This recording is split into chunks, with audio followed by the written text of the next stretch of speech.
आलोचना पाठ के माध्यम से जो हमने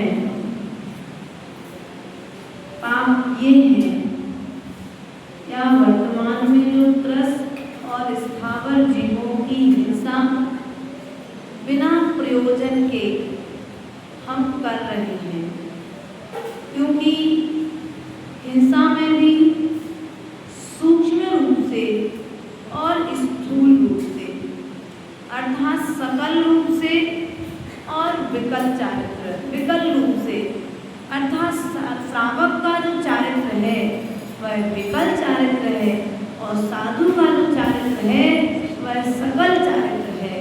अर्थात सभी प्रकार से हिंसा करने का त्याग, संपूर्ण प्रकार के झूठ बोलने का त्याग, संपूर्ण प्रकार के परिग्रह रखने का त्याग, संपूर्ण प्रकार से आब्रह्म का त्याग और संपूर्ण प्रकार से चोरी करने का त्याग सो होता है। क्या होता है? यह सकल रूप से महाव्रत रूप में जो साधु पालन कर रहे हैं और जो श्रावक है वह श्रावक अणु रूप में स्थूल रूप में त्याग करता है, अर्थात अपनी आवश्यकता के अनुसार। अब झूठ कैसे बोलेगा आवश्यकता के अनुसार? भैया हिंसा तो समझ में आती है कि जितनी जरूरत है उससे ज़्यादा नहीं करेगा, लेकिन झूठ कैसा बोलेगा? झूठ ऐसा झूठ नहीं बोलेगा जिस झूठ के बोलने से किसी के जीवन पर आँच आ जाए। ऐसी कोई मायाचारी नहीं करेगा जिससे किसी जीव का जीवन समाप्त हो जाए। ऐसा कोई छल नहीं करेगा जिसके कारण उसे नरकों में जाकर के उछलना पड़े। अर्थात 5 पापों का वह स्थूल रूप से त्याग करेगा। अपने निमित्त से, अपने परिवार के निमित्त से तो पाप करेगा, लेकिन परिग्रह के निमित्त से पाप नहीं करेगा। पेट भरने के लिए तो पाप करेगा, लेकिन पेटी भरने के लिए पाप नहीं करेगा। लेकिन वर्तमान काल में देखने में आ रहा है पेट 4 रोटी से भरता है, लेकिन पेटी पूरा जीवन पैसा कमाते कमाते निकल जाता है, लेकिन पेटी कभी भरती नहीं है। इसलिए प्रिय बंधुओं, पूर्व में हमने यहाँ पर कहा था, सो आज पंडित जवाहरी लाल जी क्या कहने जा रहे हैं, सो हम इस विषय को अपने ज्ञान के द्वारा समझने का प्रयास करेंगे, क्योंकि अनादिकालीन गलतियों को सुधारने के लिए हम सब यहाँ पर आलोचना कर रहे हैं। पृथ्वी बाबू को देकर आई, बदला देख जागा चिनाई, कोटि जन गालो जल डोलो, पंखा ते पवन विलोलो। क्या कह रहे? क्या कहा? पृथ्वी बहु खोद बिना प्रयोजन के। अरे भैया मकान बनाना था, रहने के लिए एक मकान बनाना था भैया तुम्हें, बना लिया, लेकिन अब जगह ज़्यादा पड़ी है, सो किराए पर दुकान चलाएंगे, सो बढ़िया दुकानें बनाने के लिए एक्स्ट्रा होटलें आदि बना रहे आप लोग, व्यापार के लिए आप लोग कर रहे कि नहीं कर रहे। अच्छी भली मेन मार्केट में दुकानें बहुत अच्छी चलती है, लेकिन तृष्णा की पूर्ति के लिए जबरदस्ती की खुदाई करके क्या कर रहे, पृथ्वी का एक जीवों का नुकसान कर रहे हैं। तो क्या किया मैंने पृथ्वी आदि क्या करी, खुदवाई है, खुदवाते नहीं करवाते, कई बार मालूम लग जाए कि यहाँ पर घड़ा है सोने का, तो क्या करोगे, पूरा बना बनाया मकान खोद के, नहीं भैया ऐसा नहीं करना है, तुम्हारे भाग्य में होगा तो तुम्हें बिना खोदे मिल जाएगा, और तुम्हारे भाग्य में नहीं होगा तो खूब खोद लो, पूरा घर ऊपर से नीचे कर दो, लेकिन वो मिलने वाला नहीं है। इसलिए ऐसी खुदाई नहीं करना। कई बार खेतों में भी ये चीज़ें देखने में आती हैं, जमीन आदि अपन लेते हैं तब भी ये चीज़ें देखने में आती बिना प्रयोजन के। और चलो ये तो बड़ी खुदाई करवाते तो ठीक है, ये भी कई बार देखने में आता है, जब हम लोग बिहार आदि करते हैं ना, तो हम जंगल चले गए या थोड़ी देर रेस्ट करने के लिए रास्ते में बैठ गए, तो श्रावक क्या करेगा, जमीन पर बैठे बैठे बोलो करते कि नहीं करते, धीरे धीरे जमीन की मिट्टी को अलग करेगा। अब उसके आश्रित रहने वाले जीवों को क्या होगा, वो जो तुम्हारी आंखों से तुम्हें दिखाई नहीं दे रहे हैं, लेकिन फिर भी उस मिट्टी के सहारे जीव वहाँ पर निवास कर रहे हैं। तो हमें क्या करना चाहिए, वो काम धीरे धीरे, कुत्ते वाला काम कुत्ता करता है, ये काम नहीं करता।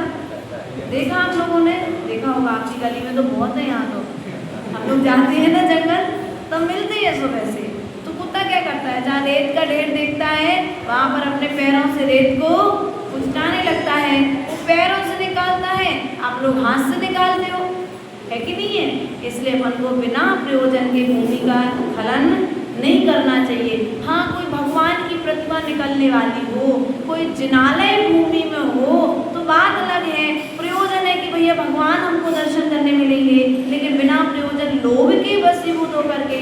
और क्या करते हो आप लोग, अब जब बैठे हो जमीन पर तो बैठे बैठे हरी घास वहाँ लगी है, तो धीरे धीरे वो हरी घास वहाँ की बिना किसी गेंदी फावड़ा के वो घास वहाँ की धीरे धीरे साफ हो जाती है।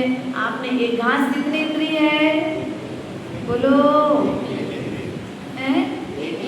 अच्छा सबको मालूम है कितने इंद्रिय है चांदी, एक इंद्रिय की दो इंद्रिय, एक इंद्रिय है।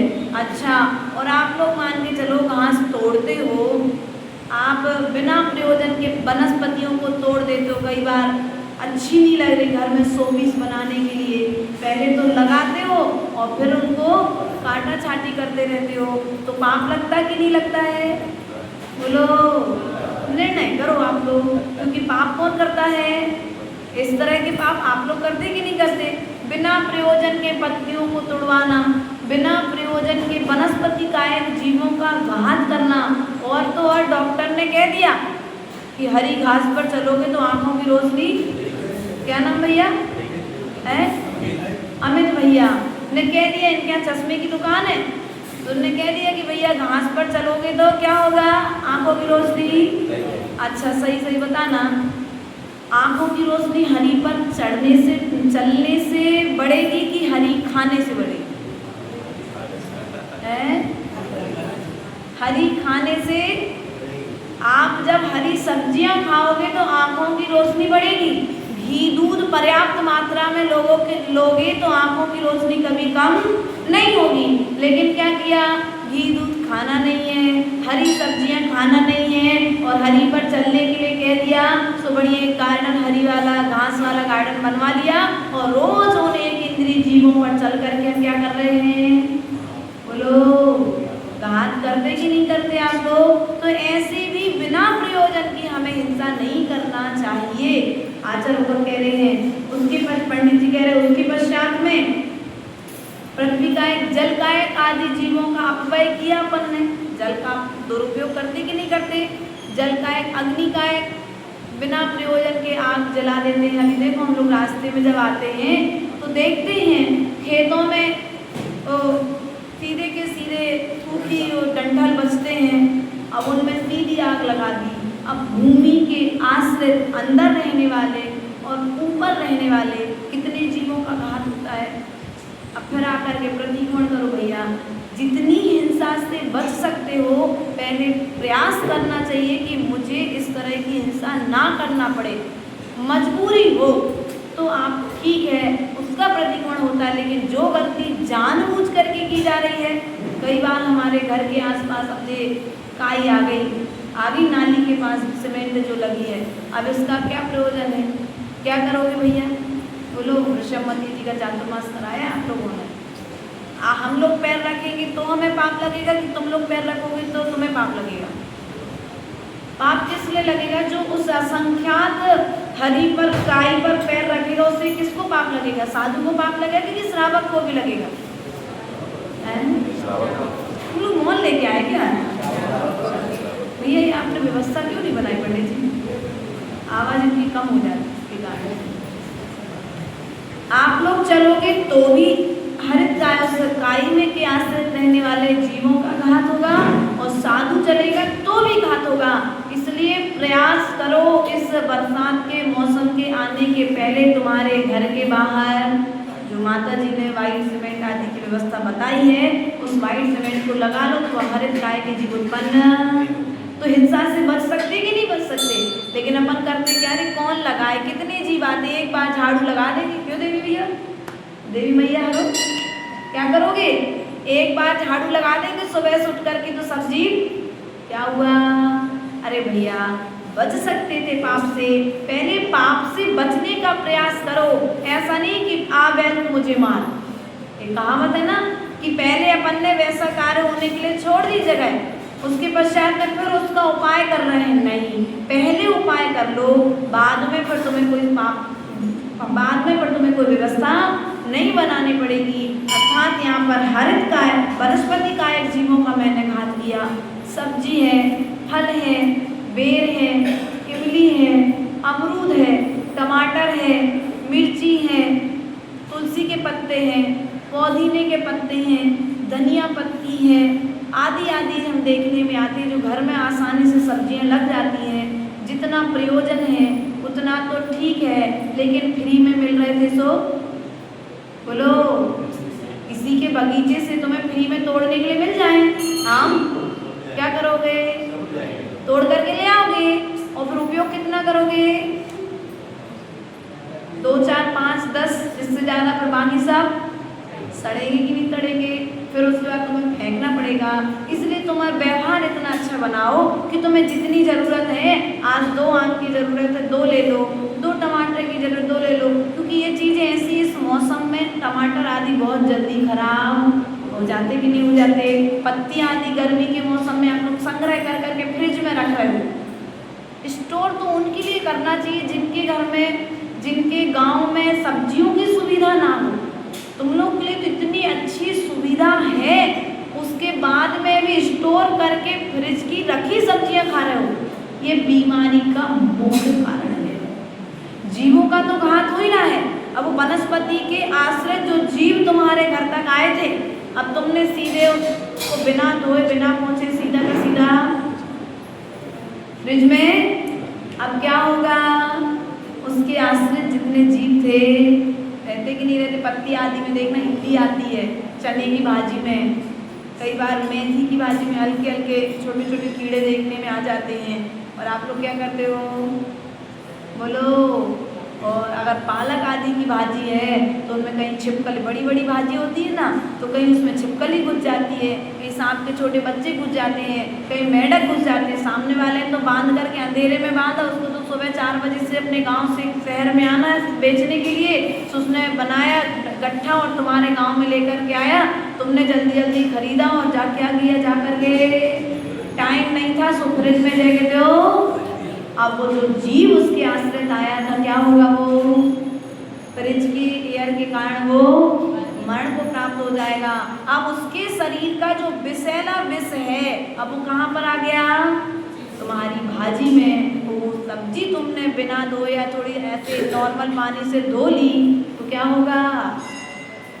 बीमारी किसको होगी? उल्टी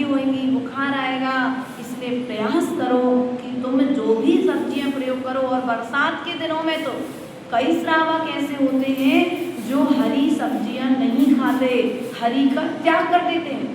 बुंदेलखंड साइड जब आप जाओगे, मैंने देखा बचपन में, ऐसे भी श्रावकों से, साधुओं से तो ठीक है, श्रावकों से भी मिलना हुआ कि वे श्रावक इन बरसात के दिनों में सभी प्रकार की हरी का त्याग कर देते हैं।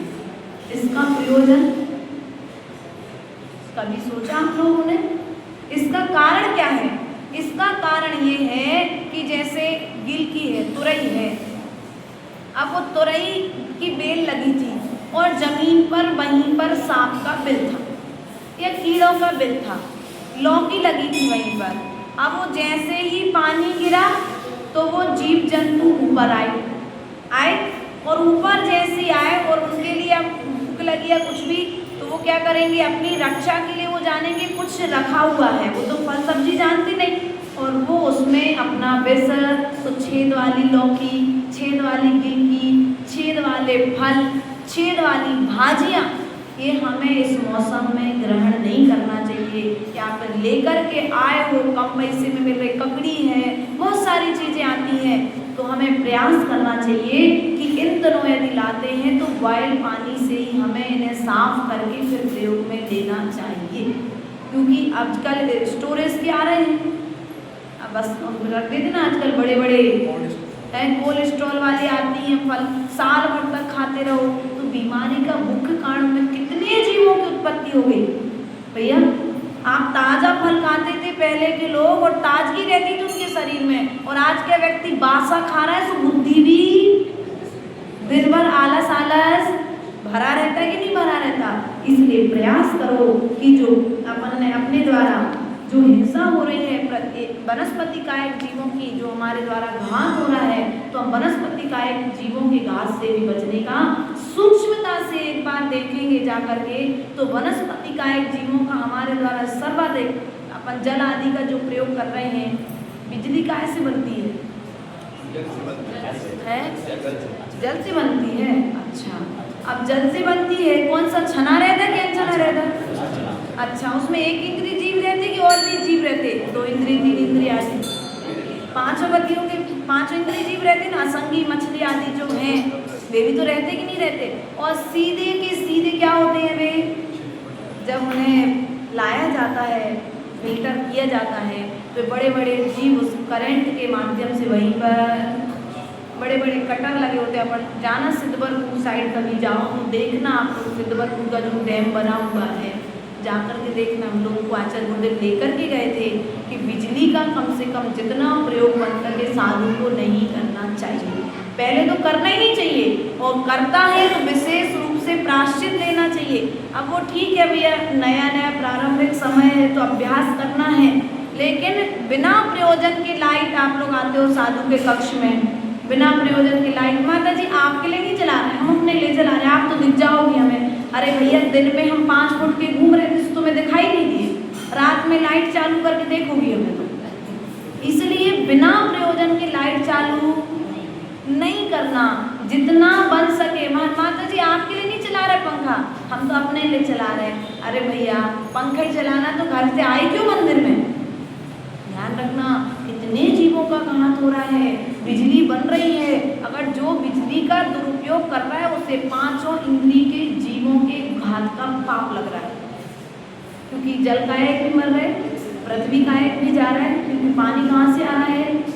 उसके पश्चात में वनस्पति कायक भी जा रहा है, 1 इंद्रिय भी जा रहा है, 2 इंद्रिय भी जा रहा है, 3 इंद्रिय भी जा रहा है, संगी असंगी के भेष अपने 5 इंद्रिय जीव भी जा रहे हैं। क्योंकि सांप आदि भी रहते हैं, पनिया सांप आदि जो रहते हैं वो भी तो जल में रहते हैं, तो कुछ संगी भी होते हैं उसमें और कुछ असंगी भी होते हैं। इसलिए प्रयास करो कि देखो, जब बनती है तब जीवों का घात होता है, और जब जलाते हैं तब उसके आश्रित आने वाले पतंग आदि जीवों का घात होता है। सो हमें प्रयास करना चाहिए कि हमारे निमित्त स्थावर आदि काय जीवों की हिंसा ना हो। पृथ्वी कायक, जल कायक, अग्नि कायक। अग्नि अपन जलाते बिना प्रयोजन के, लाइटर ले लेते हैं, और आजकल कितनी सारी चीज़ें आती है, लाइटर ले लिया, कुछ नहीं तो बच्चे खेल ही कर रहे हैं, अग्नि को जला रहे हैं। अब वातावरण में रहने वाले जो ठंडक के जीव हैं वो अग्नि जले हुए सबके सब जीव समाप्त हो गए। कई बच्चों को मोमबत्ती जलाने का शौक होता है, कई बच्चों को माचिस की तिल्ली जलाने का शौक होता है। अब तुम लोग फटाका आदि तो सब जानते ही हो किस प्रकार से प्रयोग करते हो। तो अग्नि का एक जीवों का कितना घात करते हैं, कई बार हमने किया है। उसके पश्चात में क्या कह रहे हैं, महिलादिक जागा चिनाई, अर्थात महल आदि बनाकर भूमि का क्या किया, दुरुपयोग किया। रहने के लिए तो एक मकान चाहिए था, लेकिन अभी मकान छोटा लगता है, जगह नहीं है, जगह है सो मकान छोटा लग रहा है, और जगह नहीं होती तो वही मकान बहुत बड़ा है। लेकिन जगह दिख रही हो, पैसा जेब में है, सो भैया हम तो एक मकान और बना ले रहे, किराए से चलाएंगे, उसमें हम लोग रहने लगेंगे। भैया पहले फैमिली भी बड़ी होती थी, आज फैमिली छोटी है लेकिन घर क्या, पहले घर छोटा था लेकिन परिवार बड़े थे, और आज परिवार छोटा और घर बड़े हैं। इसलिए प्रिय बंधु जितनी आवश्यकता है, क्योंकि जितना बड़ा मकान बनाओगे उतने सारे जाल होंगे, उतने सारे मकड़ी होंगे, उतने सारे कीड़े होंगे, उतनी सारी झाड़ू पोछा लीपा पोती जो भी होता है घर के आश्रय, वो सब कार्य तुम्हें हिंसा करनी पड़ेगी। इसलिए प्रयास करो जितने से तुम्हारा काम चलता है मात्र उतने ही मकान आदि बनाना चाहिए। उन्हीं बिन गाल लो जल डोल लो, क्या किया, मैंने बिना छने जल को गिराया। क्या किया, अब गिराने की बात क्या कहो माता जी, हम तो बिना छना जल ही प्रयोग करते हैं, करते कि नहीं करते आप लोग। बिना छना खींचते समय कितना पानी गिरता है नीचे जमीन पर, जब आप लोग पानी खींचते हो कितना पानी गिरता है। और उसके पश्चात में मैंने देखा, अभी एक जगह पर थी, नाम नहीं बताती, मैंने उस स्थान में भी तत्काल बोल दिया था जिसने गलती की थी उसको प्रवचन के माध्यम से। मैंने देखा, मैं संत निवास में थी, एक बच्ची पानी भरने के लिए आई, बाहर में कुआ था मंदिर के, और बच्ची जब पानी भरने के लिए आई तो मैं ऊपर से देख रही, उसको मालूम नहीं है, उसने छन्ना लगाया, छन्ना लगाने के पश्चात में वो छन्ना उसमें गिर गया धोखे से, अब वो बेचारी से नहीं संभाल पाई, गिर गया। गिरने के पश्चात उसने उस छन्ने को निकाला, पुनः सीधा किया और फिर वापस से पानी उसमें डाल दिया और छन्ना ढाका। अब छन्ने की बिलछानी कैसे डाली, बोलो, जो बाल्टी में अनछना पानी था उस अनछने पानी से बिलछानी डाली और आराम से उस छन्ने को निचोया और लेकर के। आप लोग भी ऐसे करते क्या, बोलो, अनछने पानी से बिलछानी डालते कि छने पानी से बिलछानी डालते, बोलो तो भैया, कभी पानी छाना कि नहीं छाना आप लोगों ने, मौका नहीं पड़ा होगा, जिनको देवी अच्छी मिली होगी उसे सेवा नहीं करनी पड़ी होगी, और जिनको आपस में एक दूसरे का मेंटेन बनाना पड़ता है तो कभी करना भी पड़ा होगा। लेकिन ध्यान रखना, चाहे श्रावक रहो चाहे श्राविका रहो, आपको पानी छानना तो आना ही चाहिए। श्रावकों के लिए मंदिर की क्रियाओं में पानी छानना चाहिए और श्राविकाओं के लिए घर की क्रियाओं में अर्थात चौका आदि लगाने के लिए पानी छानना पड़ता है। तो अनछने पानी से बिलछानी नहीं डालना। और उसके बाद जब घर से बिलछानी लेकर के आते हो, लेके आते कि नहीं आते आप लोग, घर से जो कुएं का पानी लेकर के जाते हैं, बिलछानी कहाँ डालते हो, वही वाश बेसन में हैं, कुएं में डालते हो। कल बताया था कुएं में कैसे डालना है बिलछानी, वैसे डालते हो, ऐसे ऊपर से पटक देते हो, हैं, हाँ वैसे डालते हो, है ना, भैया करते होंगे ऐसा हमारे। बाकी सब लोग तो 2 कड़ी लगानी पड़ती है बाल्टी में, एक ऊपर रस्सी लगती है और एक कड़े में नीचे रस्सी लगती, तब कहीं जाकर के बिलछानी जाती है। तो उस बच्ची ने क्या किया, घर से बिलछानी लाई थी, कलश को सीधा पलट दिया, उसमें थोड़ा सा पानी डालकर उस कलश को धोया। अब बताओ उस अनछने पानी की लगार चली गई क्या, बोलो, अनछने पानी की लगार नहीं गई। तो अब कैसे समाप्त हो गई, तो मैंने बचपन में देखा, जब हम लोग पानी भरने जाते थे माँ के साथ में, तो एक कलश में हम लोग अनछने पानी की बिलछानी लेकर के जाते थे, बाकायदा उसको कुएं में डालते थे। कुएं में डालने के पश्चात उस पात्र को थोड़ी देर के लिए छने पानी से धो करके उसको वहीं पर रख देते थे। फिर सूखी राख, कौन सी राख, सूखी राख डाल करके उस पानी को पूरा पोंछ करके, जब वो पात्र सूख जाता था, 2 मिनट लगते राख लगने के बाद सूखने में, और जब सूख जाता तो फिर उसे धो करके फिर उसमें पानी भरते थे। लेकिन आप लोग आज राख तो देखने ही नहीं मिले, साबुन निर्मा का जमाना आ गया। इसलिए प्रिय बंधुओं, जो पानी छानने की विधि है, उस पानी छानने की बिलछानी डालने की विधि आप शादी के पहले अपने बच्चों को सिखा देना, वरना नाम धराई। आज सास ससुर भी ऐसे ही मिलने लगे, उनको भी नहीं आता है। इसलिए क्या किया मैंने, बिना छने पानी को गिराया, पंखा चलाकर हवा भी का दुरुपयोग किया। और इस प्रकार से इसलिए बंधुओं, हमें प्रयास और पुरुषार्थ करना चाहिए, जो हमारे द्वारा जीवों का घात हो रहा है, घात ना हो। हाँ हमें अत्याचारी बहुहृत नारी, तामल जीवन के खंदा, हम खाए धरिया नंदा। क्या कह रहे? हाँ मैं क्या हूँ? अत्याचारी हूँ, दया से रहित हूँ। क्यों रहित हूँ? क्योंकि मैंने बहुत हर्षकायक जीवों का क्या किया? नुकसान किया। घर के आजू बाजू में खरपतवार आ गई तो बिना प्रयोजन के क्या किया, उनको निकाल दिया। 100 पीस के पेड़ लगने लगे। पहले लोग लगाते थे काय के लिए, फलदार वृक्ष लगाते थे, सो घर में भी खुशहाली रहती थी। जैसे फिर हरा भरा फलदार वृक्ष तुम्हें फल देता है, ऐसे घरों में भी हमेशा फल अर्थात समृद्धि बनी रहती थी। लेकिन आज व्यक्ति कांटे वाले वृक्ष लगा रहा है। कौन से वृक्ष लगा रहा है? गुलाब के हैं, नींबू के हैं और आदि आदि, आप लोग समझ जाओ। 100 पीस वाले लगा रहा है। पहले व्यक्ति 100 पीस वाले पेड़ नहीं लगाता था। मनी प्लांट कौन सा पेड़ लगाते हैं आप लोग? कहती है, हमने एक बार बोला किसी बच्ची ने, बोले माता जी मनी प्लांट का पेड़ यदि घर पर लगा लो, डाल आती उसकी तो पैसे बढ़ने लगता। हमने एक काम करना, मनी प्लांट का वो पौधा लगाने से यदि पैसा बढ़ता है तो पापा की दुकान पर 1 महीने के लिए ताला लगा दो, फिर पैसा बढ़ जाए तो बताना। भैया मनी प्लांट में का पेड़ लगाने से पैसा नहीं बढ़ता है, तुम्हारे पुण्य से पैसा बढ़ता है। मनी प्लांट का पेड़ घर पर लगा पाओ या नहीं लगा पाओ, लेकिन जिसने जिनेंद्र भगवान की रोज वंदना की है, निश्चित ही उसकी समृद्धि निश्चित है। उसके यहाँ पुण्य बढ़ेगा, वहाँ पर पैसा अपने आप बढ़ता चला जाएगा। सो क्या किया मैंने? हरित कायक जीवों की विराधना की। तामद जीवन के खंदा अर्थात जिसमें जीव के समूह होते हैं, मैंने उसमें क्या किया? उनका घात करके क्या किया? हर्ष मनाया, प्रसन्न हुआ। कई बार अपन लोग जला करके प्रसन्न होते ही नहीं, रावण का पुतला आदि जलाते हो, ऐसे वनस्पति आदि भी आप लोग जला देते हो कई बार खरपतवार समझ करके, और प्रसन्नता मनाते हो। तो ऐसा नहीं करना चाहिए। हाँ हाँ पैर माद बसाई, बिन देखे अग्नि जलाई, तामल जे जीव जो आए, ते मुँह पर लोग सिधाए। क्या किया मैंने? प्रमाद के वशीभूत होकर के मैंने बिना सोधे, पहले चूल्हा जलता था है ना, तो जीवों का घात होता था। लेकिन अब गैस जलने लगा तो जीवों का घात होता कि नहीं होता? कैसे होता है?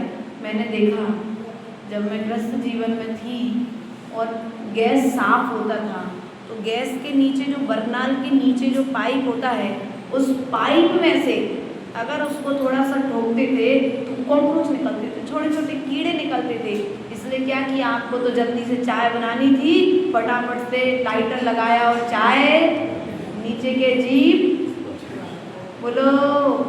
अरे भैया इतना साफ रखो आप अपने गैस के लिए, जल जाए, कोई दूध जल करके गिर जाए, रोटी का आटा अब 2 घंटे के लिए आप जिसका इंतजार करोगे वो काम वाली आएगी, वो गैस चूल्हा साफ करेगी नहीं। आचार्य भगवान हमेशा कहते थे, और मैंने घर में भी देखा है कि दादी माँ का और माँ का ऐसा सूत्र था, कभी अपने गैस तक किसी काम वाली को नहीं पहुँचा। क्या? अपने गैस तक, चूल्हे तक, पहले चूल्हे चलते थे तो बर्तन तक, बर्तन का एक ऐसा स्थान रखो कि वहीं के वहीं प्रवेश करो, वहीं गए बाहर। तुम्हारे चौके में कभी किसी का निकृष्ट जाति वाले का प्रवेश नहीं होना चाहिए। और यहाँ तक मैंने देखा, यदि कोई सहेली आती थी, जैसे ऊंची जाति के थे, निकृष्ट जाति के तो नहीं थे, लेकिन फिर भी नीचे बैठक रूम तक कोई ऊपर चौके तक प्रवेश नहीं कर सकता। आज स्थिति क्या है, वहीं बैठक रूम वहीं चौका। अब तो चौके में इतना आलस आने लगा कि चलो इन लोगों को रोटी ना बनाना पड़े, तो कौन सी जात की है क्या है बढ़िया रोटी बनाने के लिए एक बाई रखते कि नहीं रखते। नहीं, ध्यान रखना, यदि तुम अपने घर में समृद्धि चाहते हो तो उस महिला को, उस घर की लक्ष्मी स्वरूप जो महिला है, उस महिला को स्वयं अपने हाथों से अपने परिवार को भोजन कराना चाहिए। अब भोजन कराने से क्या होगा, भोजन कराओगे तो आपस में प्रेम बना रहेगा। प्रेम मिटता नहीं है, वो आपस में वो कसाय का उदय आ जाए वो बात अलग है, लेकिन ऐसा करने से प्रेम बढ़ता है। सो मैंने क्या किया, अग्नि बिना अपने पार्श्वनाथ भगवान की सुनी ना अपन ने कहानी, जो उन्होंने क्या किया, वो जो लकड़ आ रहा था वो क्या कर रहा था, अग्नि को, वो कमट का जीव था, वो अग्नि को जला रहा था, यज्ञ कर रहा था। तो पार्श्वनाथ भगवान ने रोका जाकर के, पार्श्वनाथ कुमार ने रोका उनको जाकर के। और पार्श्व कुमार ने जब रोका तो देखा लकड़ी के अंदर क्या निकले, नाग नागिन का जोड़ा निकला था।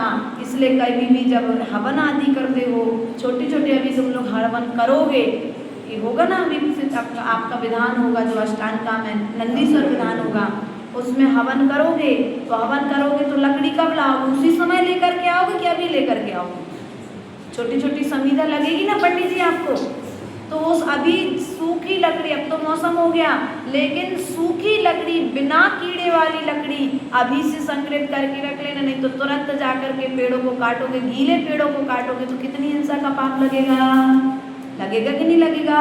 इसलिए पहले से उसकी व्यवस्था करना, उस लकड़ी में छोटे छोटे कीड़े ना हो जाएं। कई बार चंदन के जो मुट्ठे आते हैं उनमें भी कीड़े लग जाते, प्रवेश कर जाते हैं, इसलिए वो चंदन की लकड़ी को भी हमें देख करके प्रयोग करना चाहिए। तो क्या किया मैंने, अग्नि जलाई और अग्नि का एक जीवों का घात किया। मध्य जीव जो आए, अर्थात तो अग्नि जलाते समय जो जीव आए वे क्या हो गए, तेहु परलोक सिधाए, वे परलोक को अर्थात दूसरी गति को प्राप्त हो गए। तुम्हारी तो रोटी बन गई, लेकिन रोटी के निमित्त से किसने जीव चले गए, बोलो। इसलिए भोजन की शुद्धि, अर्थात तुम जब भोजन बनाओ, अग्नि आदि का प्रयोग करो। तुमने दीपक जलाया मंदिर में, तुम तो आरती करने आए थे, तो दीपक जला करके रख करके चले गए।